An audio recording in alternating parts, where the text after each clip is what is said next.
রাজ্যে বিজেপি সরকার গঠনের পর মালদার মানিকচকের গঙ্গা ভাঙন পরিস্থিতি পরিদর্শন করলেন মানিকচকের বিজেপি নেতৃত্ব।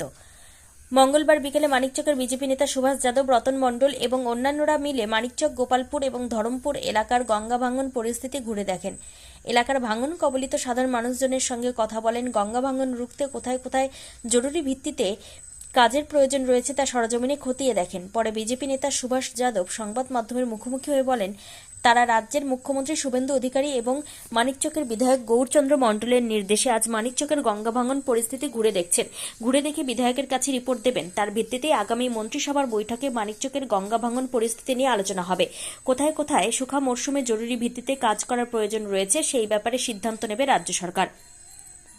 আমরা ভারতীয় জনতা পার্টির পক্ষ থেকে আমরা যারা কার্যকর্তা মানিকচক বিধানসভার, আমরা আজকে মানিকচকের যে প্রধান সমস্যা সেটা হচ্ছে ভাঙন সমস্যা। সেই ভাঙন সমস্যায় এতদিন আমরা দেখেছি যে সমস্ত সরকার ছিল তারা শুখা মরশুমে কোনো দিন কাজ করায়নি। তারা সব দিন বর্ষাকালে কাজ করিয়েছে এমার্জেন্সির নামে এবং লক্ষ লক্ষ কোটি কোটি টাকা লুট করেছে। আমরা কিন্তু ভারতীয় জনতা পার্টি, আমরা মোদিজির আদর্শে বিশ্বাসী, শ্যামাপ্রসাদ মুখার্জির আদর্শে বিশ্বাসী আমরা ভারতীয় জনতা পার্টি। আমরা কিন্তু আমাদের এমএলএ গৌরচন্দ্র মণ্ডল এবং মুখ্যমন্ত্রী আমাদের শুভেন্দু অধিকারী আমাদেরকে নির্দেশ দিয়েছেন যে আপনারা নিজ এলাকায় যান, ভাঙনের বর্তমান কী সমস্যা আছে সেটা তুলে লিপিবদ্ধ করুন। এবং এই নিয়ে রাজ্য সরকার আগামী শনিবারের মধ্যে প্রশাসনিক একটা বৈঠক করবে, যে বৈঠকে উল্লেখ করা হবে যে মানিকচকের কোন কোন অঞ্চলে এখন সংকটজনক যে সমস্ত এরিয়া বা যে সমস্ত জায়গা আছে সেটাকে এমার্জেন্সিভাবে রিপেয়ারিং করার ব্যবস্থা করতে হবে।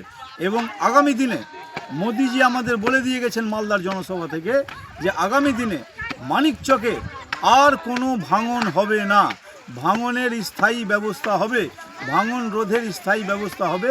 এই কথা মোদিজি বলে দিয়ে গেছেন। মোদিজি সবকা সাথ সবকা বিশ্বাস এর সাথে চলছেন। মানিকচকের গঙ্গা পাড়ে সমস্ত বর্ণের মানুষ থাকেন, সমস্ত ধর্মের মানুষ থাকেন, সবার রক্ষার জন্য এই গঙ্গা নদীর পার বাঁধা হবে। তারই সুবাদে এই কয়েকদিনের মধ্যে এমার্জেন্সি পিরিয়ডে কিছু কাজ করা হবে।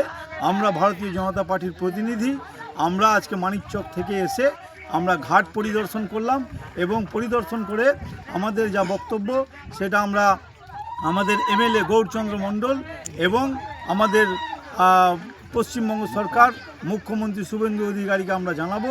তিনি এবং তাদের যে দল, তাদের যে কমিটি সেটা সিদ্ধান্ত নিয়ে আশা করি আগামী 10 থেকে 15 দিন বা এক মাসের মধ্যেই এই যে সমস্ত বিপজ্জনক সংকটজনক যে সমস্ত ভাঙন এরিয়া রয়েছে সেটার মেরামতের কাজ শুরু হবে।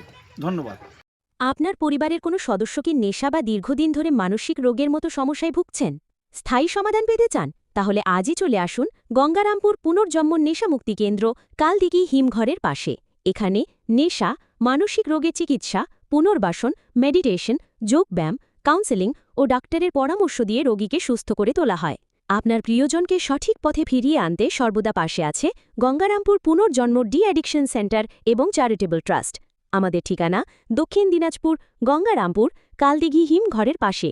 যোগাযোগ 8670149220।